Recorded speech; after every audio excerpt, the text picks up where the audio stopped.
Hello guys, welcome back to my channel. আমি সুস্মিতা হাজির হচ্ছে আবারও নতুন একটা ভিডিও নিয়ে। তো বাপের বাড়ি থেকে বেরিয়ে পড়লাম কন্যাযাত্রীর গাড়ি। তো দেখো, গাড়ির থেকে মোবাইল বের করে জাস্ট ভিডিও করলাম। প্রথমে ভিডিওটা পুরো উল্টে গেছিলো।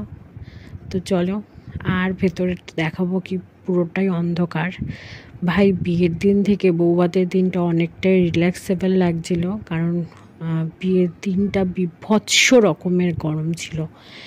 বাবা, গরমকালে বিয়ে বাড়ির যে কী কষ্ট, তো বিয়ে বাড়িতে তো বুঝলাম বিয়ের দিনটা। কিন্তু বৌভাতের দিনটা বেশ ভালোই কাটলো, কারণ যেহেতু গাড়ি করে যাচ্ছিলাম আর হাওয়া লাগছিল। আর আমরা প্রায় চলেই এসেছি মধ্যমগ্রামে, একদমই তাই। আর রানীর বিয়ে হয়েছে সোদপুর ঘোলাতে। তো আমরা সবাই বেরিয়েছি রানীর কন্যাযাত্রীতে। তো অলমোস্ট কাছেই চলে এসেছি, মধ্যমগ্রামে ঢুকছি আমরা। তো এখান থেকে কি সুন্দর লাগছিল ভিউটা। তো ভাবলাম একটু ক্যাপচার তোমাদের সঙ্গে করি, তারপর তো বিয়ে বাড়িতে যাব। জানো তো বন্ধুরা, বিয়ে বাড়িতে না, বিয়ের বাড়ির ভিডিওটা বেশ অনেকটাই করা হয়, বাট বৌভাতের ভিডিওটা না খুব একটা করার সময় পাই না। কারণ আমরা বিয়ে বাড়িতে অনেক রিচুয়ালস থাকে, সেই রিচুয়ালসগুলো তোমাদের কাছে শেয়ার করা যায়, বাট বৌভাতে তো সেরকম একটা রিচুয়ালস থাকে না। আর বৌভাতে এমনি গরম, তারপর যাই হোক, বিয়ে বাড়ির লজে গিয়ে খুব একটা কষ্ট হয়নি, কারণ ওটা এসি লজ ছিল। তো চলো, এখানে আর কিছু বলার নেই। আমার মেয়ে উঠছে, দেখো। হ্যাঁ, বাড়ি থেকে পরিয়ে এনেছিলাম টেপ জামা, তো বিয়ে বাড়ি ঢোকার মুখেই ওর ড্রেসটা পুরো চেঞ্জ করে, ওর লুকটাই চেঞ্জ করে দিয়েছে। আর যেহেতু লজটা এসি ছিল, দেখে বুঝতেই পারছো। আর এই যে আমার দুষ্টু মিষ্টি বোনটা, কেমন লেগেছে ওর আজকে বৌভাতের সাজটা, অবশ্যই কিন্তু কমেন্ট করে জানিও।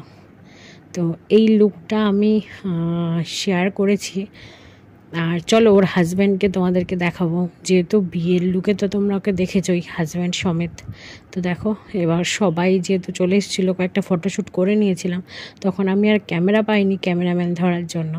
তো যাই হোক, চলো এনজয় করো। আর বিয়ে বাড়ির সাইডটায় তোমাদের একটু ঘুরে দেখাচ্ছি। চলো, তোমাদেরকে ঘুরে দেখাই কে কীরকম গল্প গুজব করছে। দেখো, এই পাশে খাওয়া দাওয়া হচ্ছে, আর নিচে ছিল স্টল, ফুচকা পকোড়ার স্টল ছিল নিচে। এখানে আমার ভাইরা রয়েছে। আর এই পাশটায় খাওয়া দাওয়া হচ্ছে, ওখানে বর বসেছে। সবাইকেই মোটামুটি ঘুরে দেখালাম। এটা নিচে স্টল, যেখানে ফুচকা পকোড়া ছিল। আর আমার বর ডিউটি করে এসেছে।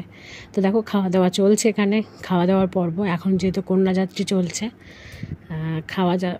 কন্যাযাত্রীরা বসেছে, তো এইবার আমরা বসবো খেতে। তো তার আগে যারা এসে মানে যারা রাস্তায় ছিল তাদের সঙ্গে একটু দেখা হলো, ওই মামির সাথে একটু দেখা হলো। তো দেখো, খেতে বসে গেছি। আমি আমার মাম্মামকে নিয়ে বসেছি, আর এই পাশে মামা বোনকে নিয়ে বসেছে, বর ভাইদের সাথে বসেছিল, কারণ পুচকুগুলোকে নিয়ে বসতে হবে, তাই। তো চলো, দেখতে থাকো। দেখো, সব আশেপাশে লোকারণ্য।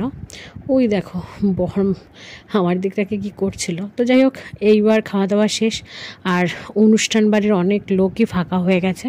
এই লাস্ট ব্যাচ চলছে কন্যাযাত্রীর। তো আমাদের খাওয়া হয়ে গিয়ে আমরা বসে রয়েছে, দেখো পুরো অনুষ্ঠান ফাঁকা, শুধু বাড়ির কয়েকজন আছি আমরা। তো এবার আমরা বেরোবো। তো কয়েকটা ছবি দিয়ে আজকের ভিডিওটা তোমাদের শেষ করলাম। কেমন লাগলো অবশ্যই কিন্তু কমেন্ট সেকশানে জানিও। টাটা সবাইকে।